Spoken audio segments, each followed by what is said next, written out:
Professor Rubens, muito obrigada por participar do nosso projeto de memória virtual da Academia Nacional de Medicina. Muito importante a sua presença, a sua colaboração, seu apoio de todos os outros que fizemos. E finalmente, né, que já tinha marcado várias vezes da gente fazer, e estou muito feliz pelo senhor estar aqui.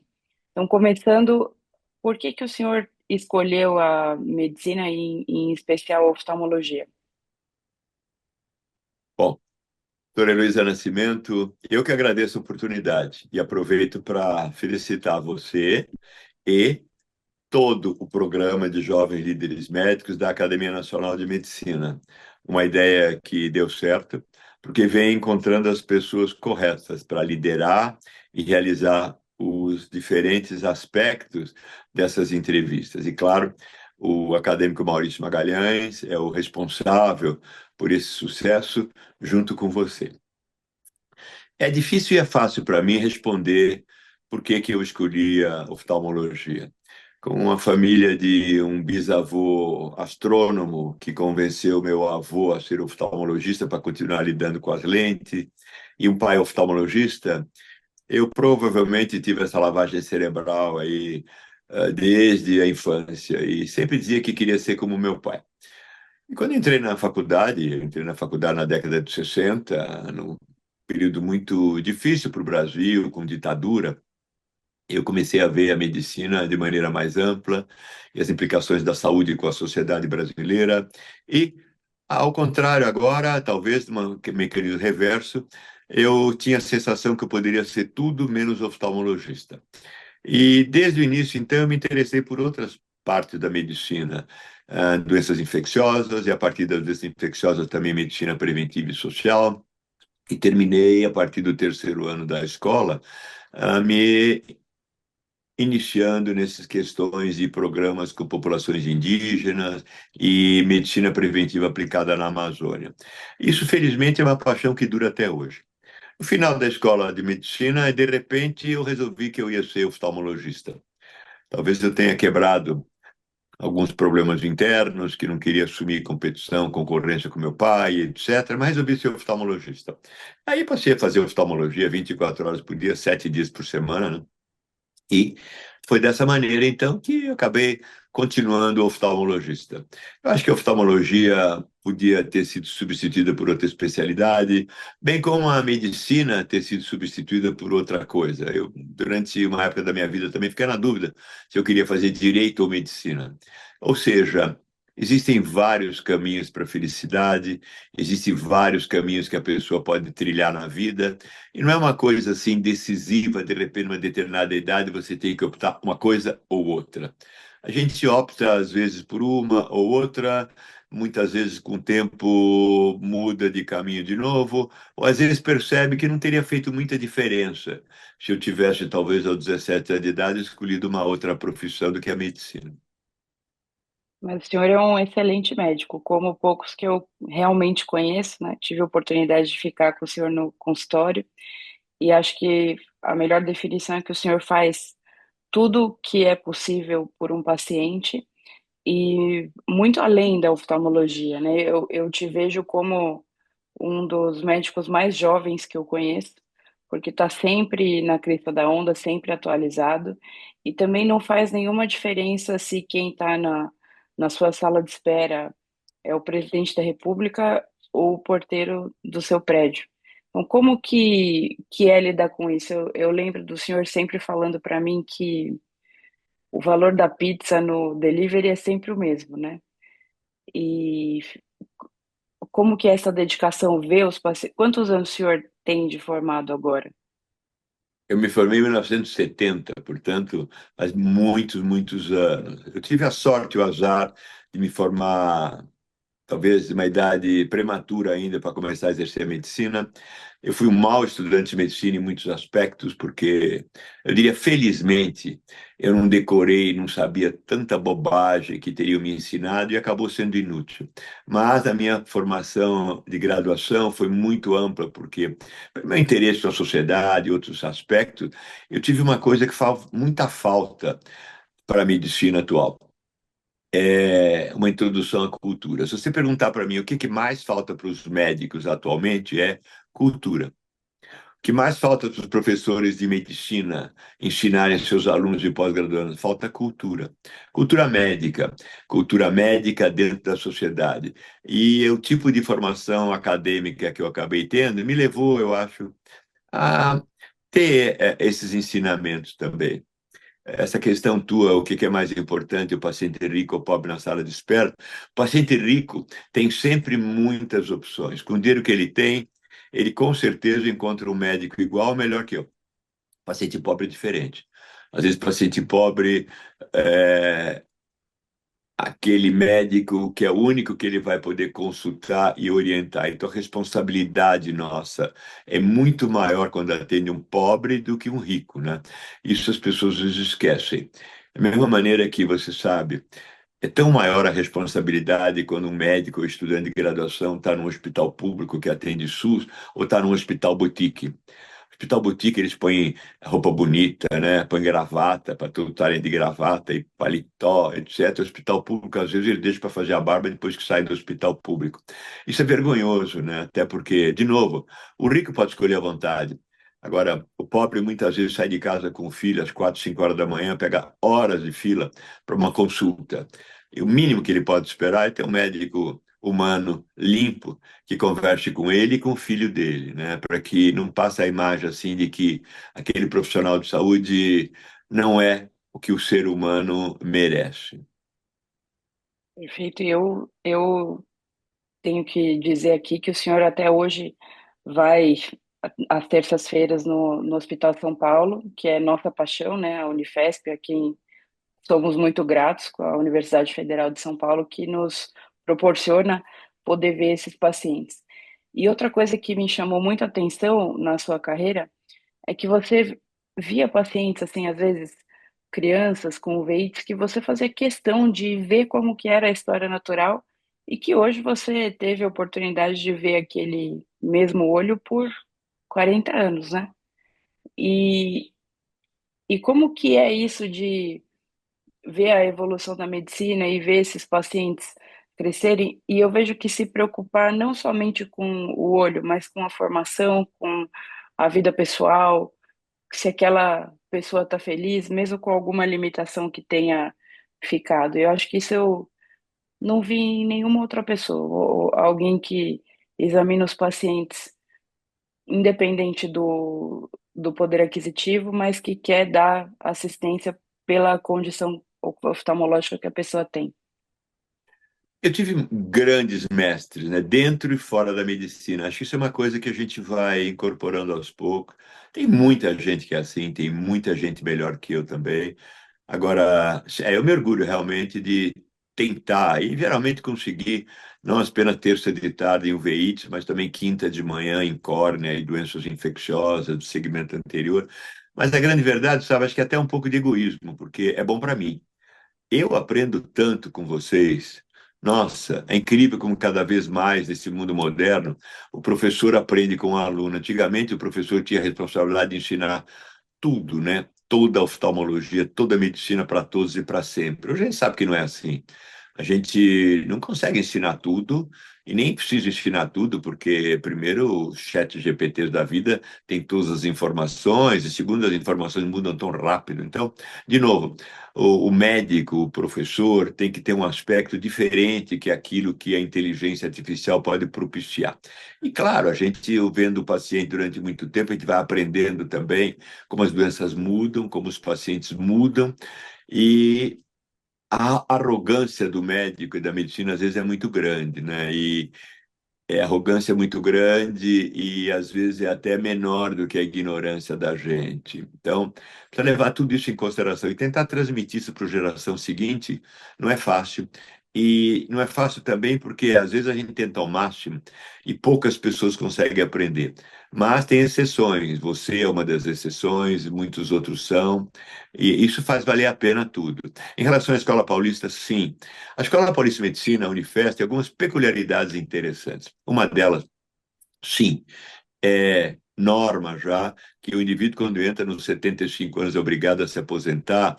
Ele pode, dependendo das suas condições, receber o título de professor sênior, que é diferente do emérito, porque não é só um título honorífico, mas ele tem uma capacidade funcional preservada. Então, eu, como professor sênior, eu posso dar aula, eu posso ver pacientes, eu posso realizar todas as tarefas clínico-cirúrgicas, eu não posso nem quero ter responsabilidade administrativa ou ter o poder, mas a universidade continua aberta a quem quer ensinar e aprender. E outra peculiaridade que a Escola Paulista de Medicina tem, que me orgulha muito, é a capacitação feminina em altíssimo nível. Não é? A Escola Paulista de Medicina tem a reitora na Unifesp, no seu segundo mandato. Antes disso, teve uma outra reitora por 2 mandatos, ex-diretora da Escola Paulista de Medicina, etc. As mulheres em altíssimo escalão na Escola Paulista de Medicina, Unifesp, são numerosas e uma exceção ainda dentro da universidade brasileira. Então, isso tudo é importante, isso tudo vai construindo valores de uma cultura que torna essa instituição tão importante para as nossas vidas. Perfeito. E como é que foi a Academia Nacional de Medicina? Por que que o senhor pleiteou em entrar na Academia Nacional e sua história lá dentro? Quando meu avô morreu, eu era criança, entre os pertences que meu pai escolheu para guardar, tinha uma medalhinha. E anos depois eu perguntei para meu pai o que era aquela medalhinha. E ele me falou: foi um prêmio que teu avô recebeu da Academia Nacional de Medicina na década de 30. Eu guardei aquilo. E ele me contou uma outra história também. Esse meu avô era político e que ele teria recebido essa medalha numa sessão da Academia Nacional de Medicina e o presidente do Brasil à época era o ditador Getúlio Vargas. E com a sessão já em andamento, meu avô disse que se recusava a receber a medalha de um ditador. Eu não sei se é verdade ou não, mas é folclore que então teriam comunicado a sessão de constrangimento e o Getúlio Vargas, que não era bobo, falou bobagem. Então pega qualquer um para entregar a medalha para ele e pronto, resolveu o problema. Então eu vi essas histórias da academia como o melhor lugar da medicina brasileira, um lugar que fazia coisas assim, etc. E ficou. Até que, de novo, muitos anos depois, eu participei de algumas comissões em Brasília e comecei a ter contato com alguns integrantes da Academia Nacional de Medicina que estavam lá representando a entidade. E eu passei a perceber o altíssimo nível deles. E alguns se transformaram em grandes amigos meus. Um é o acadêmico Luiz César Pova. E aí fui entendendo melhor o que era academia, que a academia não era só um lugar para tomar chá às quintas-feiras, mas tinha o seu valor dentro da sociedade. Em seguida, claro, aí começa a procurar, descobre que tem o acadêmico Oswaldo Ramos, que é o grande professor de clínica médica da minha geração na Escola Paulista, que era da Academia Nacional de Medicina, e era o único. E aí começou a ter também uma séria, talvez assim, uma questão de desafio para mim, né? Como é que só tem um da Escola Paulista de Medicina na Academia Nacional de Medicina? E graças à amizade do César Póvoa e grandes outros acadêmicos, Paiva Gonçalves, eu fui me entrosando cada vez mais. E aí veio a oportunidade, através do convite deles, de eu me candidatar e, felizmente, consegui ser eleito. Então, virei membro acadêmico e me orgulha muito isso. Me orgulha muito de todas as instituições que eu faço parte, inclusive a Academia Brasileira de Ciências, a Academia Oftalmológica Internacional, a Academia de Ciências Farmacêuticas do Brasil. A Academia Nacional de Medicina tem um carinho especial para mim, porque é um ambiente diferente. Conviver com muitos dos melhores médicos do Brasil até o resto da vida, minha e deles, produz um ambiente e uma situação de intercâmbio, de desenvolver afetividade e lutar por ideais comuns que vale a pena ter. É um lugar onde você encontra velhinhos atuantes, você encontra velhinhos que continuam querendo mudar o Brasil, melhorar a medicina e cuidar das gerações seguintes e futuras. E eu aprendo muito lá. Eu acho que meu grande professor nos últimos anos tem sido José Jesus Camargo, que é o acadêmico Camargo. Ele tem me ensinado muito essas questões todas de humanismo e medicina, o valor da cultura, e não só ele, são inúmeros os acadêmicos lá que têm uma cultura médica, uma cultura geral invejável. E eu diria, vale a pena todo o sacrifício e esforço para poder conviver nesse ambiente que a Academia Nacional de Medicina traz para quem pertence a ela. Não só quem pertence a ela, quem também assiste e participa das atividades dela. Eu acredito que você é um exemplo disso. Você está aprendendo uma série de valores que vão ser úteis para você a vida inteira. É, como o senhor disse, que a maior beneficiária sou eu mesma, né? De poder conversar com cada um durante esse tempo. E como é que foi sua presidência da academia, esse desafio nos anos de pandemia, né? Pois é, mais 2 anos e a Academia Nacional de Medicina vai fazer 200 anos. Quer dizer, 3 anos. É a instituição mais antiga do Brasil em termos assim acadêmicos e culturais. Ela foi fundada logo depois da Academia de Medicina na França. E nesses 200 anos, nunca tinha havido um presidente residindo e realmente exercendo fora do Rio de Janeiro. Da mesma maneira que pela primeira vez nesses 200 anos, nós temos uma presidente mulher. Então, foram algumas mudanças que a Academia Nacional de Medicina vem sofrendo nos últimos anos, e a minha experiência como presidente foi excepcional. Excepcional, não no sentido que eu fui melhor, mas foi excepcional porque realmente coincidiu com o período inicial e a pior fase da pandemia do Covid. Isso propiciou de novo mostrar o grande papel da Academia Nacional de Medicina em situações como essa.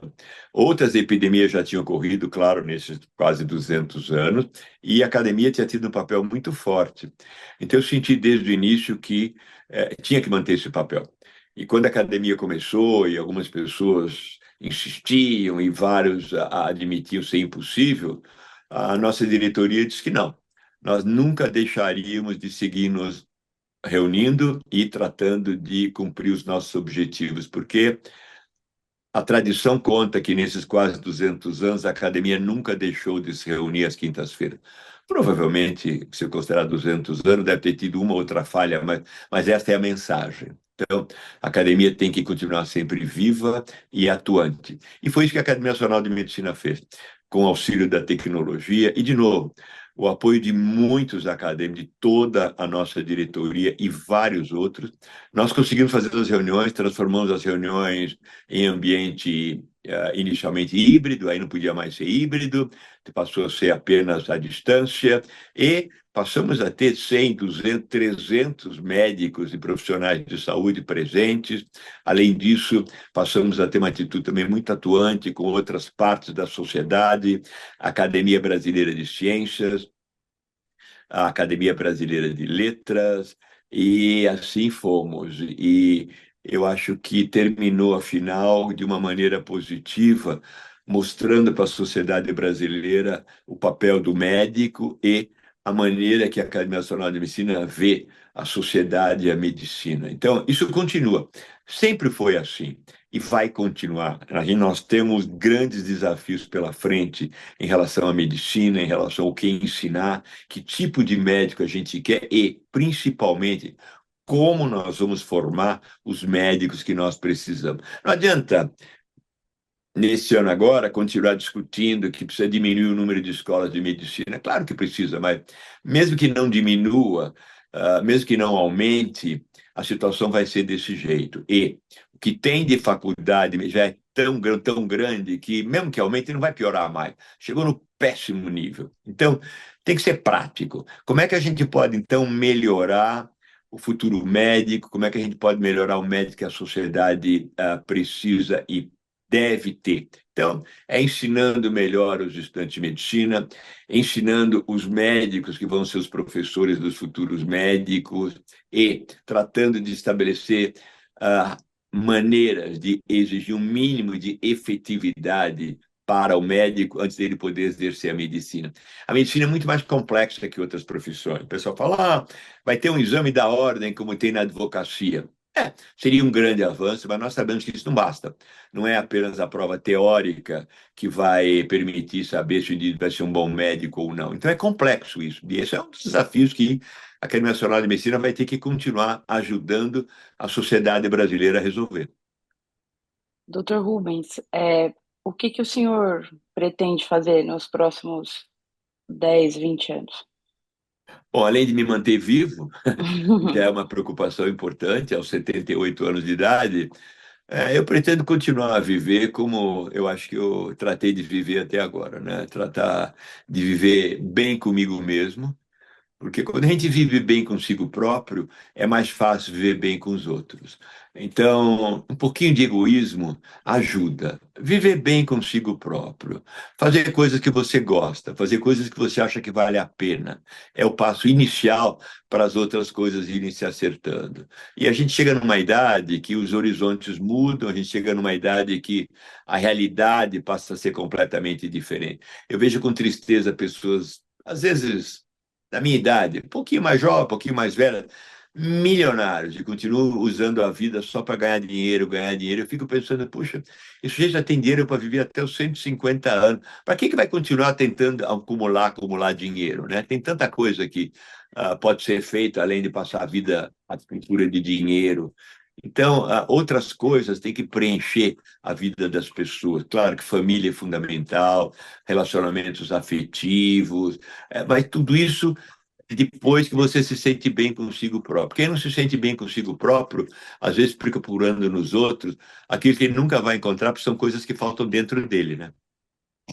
Sem dúvida. E Se você qual ouvir algum seria. barulhinho aqui agora, é que tem um cachorro me agradando aqui. Vamos lá. Ah, e algum barulhinho aqui é o meu neném na sala do lado. Doutor Rubens, e o que que o senhor daria de conselho para os seus filhos, para os seus netos e para os jovens líderes da academia? Para meus filhos, eu sempre dei um conselho básico. Nunca deixe de fazer o que vocês quiserem por causa de mim. Eu nunca deixei de fazer nada na minha vida por causa de vocês. E acho que isso serve.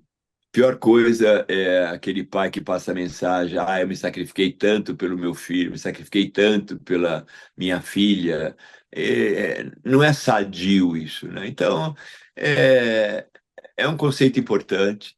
E também eu aprendi com o tempo que a gente não pode condenar os filhos aos nossos sonhos.